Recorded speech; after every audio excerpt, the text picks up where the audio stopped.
ദൈവ തിരുനാമം പ്രഭാതത്തിൽ മഹത്വപ്പെടുമാറാകട്ടെ. പ്രഭാതത്തിൽ ദൈവവചനം ശ്രവിക്കുന്ന എല്ലാ ദൈവമക്കൾക്കും ക്രിസ്തുയേശുവിൻ്റെ നിസ്തുല്യ നാമത്തിൽ സ്നേഹ വന്ദനങ്ങൾ. ഇന്നത്തെ ധ്യാനത്തിനായി തിരഞ്ഞെടുത്തിരിക്കുന്നത് ഉൽപ്പത്തി പുസ്തകം 40-ാം അധ്യായം അതിൻ്റെ 1 മുതൽ 3 വരെയുള്ള വാക്യങ്ങളാണ്.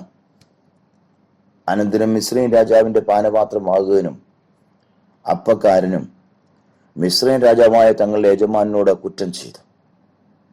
ഫറവോൻ പാനപാത്രമാകന്മാരുടെ പ്രമാണിയും അപ്പക്കാരന്റെ പ്രമാണിയുമായി തന്റെ 2 ഉദ്യോഗസ്ഥന്മാരോട് കോപിച്ചു. അവരെ അകമ്പടി നായകന്റെ വീട്ടിൽ യോസഫ് ബദ്ധനായി കിടന്ന കാരാഗൃഹത്തിലാക്കി. ഈ പശ്ചാത്തലം ഏവർക്കും അറിയാമല്ലോ. ഉൽപ്പത്തി പുസ്തകം 39-ാം അധ്യായം 20-ാമത്തെ വാക്യത്തില് ഇപ്രകാരം പറയുന്നു: ഫൊത്തിഫർ അന്യായമായി യോസഫിനെ ജയിലിലിട്ടു.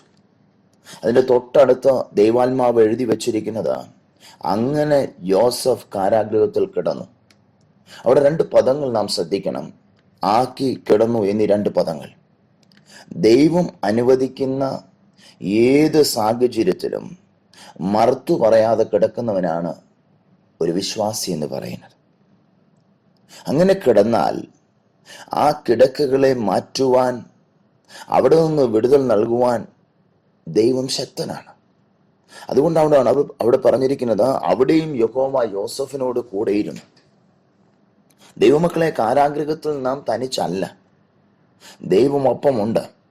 കാരാഗൃഹത്തിന്റെ അടിസ്ഥാനങ്ങൾ ഇളക്കുവാനും അതിന്റെ വാതിലുകളെ തുറന്ന് നമ്മെ പുറത്തു കൊണ്ടുവരുവാനും ശക്തനായ ദൈവം ഇന്നും ജീവിക്കുന്നു. പെരുവെള്ളത്തിൽ കൂടി നാം നടന്നാൽ, അഗ്നിജാലയിൽ നമ്മെ ഇട്ടാൽ, അവിടെയും ഈ കർത്താവ് നമ്മോടൊപ്പം ഉണ്ടെന്ന് ദൈവവചനം നമ്മെ ഓർമ്മിപ്പിക്കുക. നമ്മ ഇവിടെ ചിന്തിക്കണം, യോസഫ് ഒരു തെറ്റും ചെയ്യാതെയാണ് കാരാഗൃഹത്തിലാക്കപ്പെട്ടത്. തെറ്റ് ചെയ്തിട്ട് കാരാഗൃഹത്തിൽ യോസഫ് കിടന്നിരുന്നുവെങ്കിൽ വേദപുസ്തകത്തിന്റെ താളുകളിൽ യോസഫിന്റെ പേരിന് ഇടം കിട്ടുമായിരുന്നു? നമുക്ക് ചിന്തിപ്പാൻ കഴിയുകയില്ല. അതിന്റെ 21-ാമത്തെ വാക്യത്തിൽ പറയുന്നു, കാരാഗൃഹ പ്രമാണിക്ക് കൃപ തോന്നി. തെറ്റ് ചെയ്തിട്ട് ഈ ജയിലിൽ ചെന്നിരുന്നെങ്കിലോ? യോസഫിനോട് ഈ ജയിൽ സൂപ്രണ്ട് വളരെ ക്രൂരമായി ഇടപെടുമായിരുന്നുള്ളൂ. ദൈവം യോസഫിന്റെ വിശ്വസ്തത ആ ജയിൽ സൂപ്രണ്ടിനെ ബോധ്യമാക്കി കൊടുത്തു. അതുകൊണ്ട് അവനോട് കൃപ തോന്നി. അവിടെ 2 കാര്യങ്ങൾ 22-ാമത്തെ വാക്യത്തിൽ പറയുന്നു. യോസഫിന്റെ പ്രവൃത്തികളെല്ലാം ദൈവം സാധിപ്പിച്ചു. യോസഫിനെ കാരാഗൃഹ പ്രമാണി കാരാഗൃഹത്തിന്റെ വിചാരകനാക്കി. വിശ്വസ്തനായിരുന്നത് കൊണ്ട് പൊത്തിപ്പേറിന്റെ ഭവനത്തിന്റെ വിചാരകത്വം തനിക്ക് നഷ്ടപ്പെട്ടെങ്കിലും താൻ എത്തപ്പെട്ട കാരാഗൃഹത്തിന്റെ വിചാരകത്വത്തിലേക്ക് യോസഫ് ഉയർത്തപ്പെട്ടു. വിശ്വസ്തന്മാർ എവിടെയും ആദരിക്കപ്പെടും. ചില പ്രതികൂലങ്ങളും പ്രയാസങ്ങളും അവരുടെ ജീവിതത്തിൽ ഉണ്ടായേക്കാം. കൂടെ ഉള്ളവർ തകർത്തെന്ന് വന്നേക്കാം, മാറ്റി നിർത്തിയെന്ന് വന്നേക്കാം, അവഗണിച്ചെന്ന് വന്നേക്കാം, മുറ്റും വിടക്കുന്നതിന് തള്ളിയെന്ന് വന്നേക്കാം. പക്ഷേ ആദരിക്കുന്ന ഒരു ദൈവം അവരോട് കൂടെയുണ്ട്. 40-ാം അധ്യായത്തിന്റെ 1-ാമത്തെ വാക്യത്തിലേക്ക് വരുമ്പോൾ, രാജാവിന്റെ ബദ്ധന്മാർ കിടക്കുന്ന കാരാഗൃഹത്തിലാണ് യോസഫിനെ ഇട്ടതെന്ന് പറയുക. രാജാവിനോട് കുറ്റം ചെയ്തവർക്കുള്ള കാരാഗ്രഹം. യാതൊരു ദയയും ദാക്ഷിണ്യവും ഇവിടെ കിട്ടത്തില്ല. അവിടെയാണ് യോസഫും എത്തപ്പെട്ടിരിക്കുന്നത്. അവിടെ കാരാഗ്രഹ പ്രമാണിയുടെ കൃപ തനിക്ക് കിട്ടി. ഇതേ കാരാഗ്രഹത്തിലേക്കാണ് 2 കുറ്റവാളികൾ വന്നു ചേർന്നിരിക്കുന്നത്. അവർ രാജാവിനോട് അവിശ്വസ്തത കാട്ടിയവരാണ്, കുറഞ്ഞ പുള്ളികളൊന്നുമല്ല. ഒന്ന് പാനപാത്രമാകന്മാരുടെ പ്രമാണി, മറ്റേത് അപ്പക്കാരുടെ പ്രമാണി. ആ കാരാഗ്രഹത്തിൽ ഒരു തെറ്റും ചെയ്യാത്ത യോസഫിന് അധികാരസ്ഥാനങ്ങളിൽ നിന്ന് നീതി ലഭിച്ചില്ല എങ്കിലും ന്യായമായി വിധിക്കുന്നവൻ യോസഫിനെ കൈവിട്ടില്ല. ആ പ്രതിസന്ധി ഘട്ടത്തിലും യഹോവ യോസഫിനോട് കൂടെയിരുന്നു.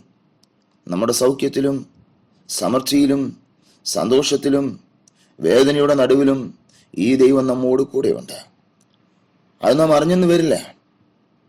പ്രിയ ദൈവമക്കളെ, നാം കാരാഗ്രഹത്തിന്റെ അവസ്ഥയുടെ നടുവിൽ, മരുഭൂമിയുടെ നടുവിൽ കൂടി കടന്നു പോകുമ്പോൾ ഓർക്കേണ്ട കാര്യം, ദൈവം നമ്മോട് കൂടെയുണ്ട്.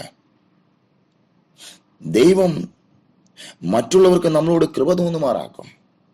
നമ്മുടെ ഹൃദയത്തിന്റെ ആഗ്രഹങ്ങളെയും പ്രവൃത്തികളെയും സഫലമാക്കും. ദൈവം നമ്മളെ ഉയർത്തും. പക്ഷെ നാം വിശ്വസ്തരായിരിക്കണം. അതിനായിട്ട് നമുക്ക് ഒരുങ്ങാം. ദൈവസന്നിധിയിൽ നമ്മെ സമർപ്പിക്കാം, പ്രാർത്ഥിക്കാം. കർത്താവേ, പ്രഭാതത്തിനായി നന്ദിയോടെ സ്തുതിക്കുന്നു. ഞങ്ങളെ കേൾപ്പിച്ച വചനത്തിനായി നന്ദിയോടെ സ്തോത്രം. ഏതവസ്ഥയുടെ നടുവിലും ഞങ്ങളോട് കൂടെയുള്ള ഒരു ദൈവം, ആ ദൈവം കൂടെ ഉള്ളത് കൊണ്ട് മറ്റുള്ളവർക്ക് ഞങ്ങളോട് കൃപ തോന്നുമാറാക്കുമെന്ന് ഞങ്ങളെ കേൾപ്പിച്ച കൃപകൾക്കായി സ്തോത്രം. ഞങ്ങളുടെ ഹൃദയത്തിന്റെ ആഗ്രഹങ്ങളെയും പ്രവൃത്തികളെയും സഫലമാക്കുമെന്ന് കേൾപ്പിച്ചതിനായി സ്തുതിക്കുന്നു. ഞങ്ങളെ ഉയർത്തുമെന്ന് കേൾപ്പിച്ചതിനായി സ്തോത്രം. അങ്ങയുടെ സന്നിധിയിൽ വിശ്വസ്തരായി മുന്നേറുവാൻ ഞങ്ങളെല്ലാവരെയും സഹായിച്ചാട്ട് കർത്താവേ. താവേ, അവിശ്വസ്തരായി തീർന്നിട്ടും വിശ്വസ്തനായി ഞങ്ങളെ നടത്തിയൊരു ദൈവമായിരിക്കാൻ നന്ദിയോടെ സ്തുതിക്കുന്നു. എല്ലാവരെയും ബലപ്പെടുത്തിയാട്ട്. പ്രാർത്ഥന കേട്ടതിനായി സ്തോത്രം. യേശു ക്രിസ്തുവിന്റെ നിസ്തുല്യ നാമത്തിൽ തന്നെ, ആമേൻ. നിന്നുടെ മഹത്വ സന്നിധി എന്നിയെ ഞങ്ങൾക്കാശ്രയമായി ഒന്നുമില്ലെന്നറിഞ്ഞീശനെ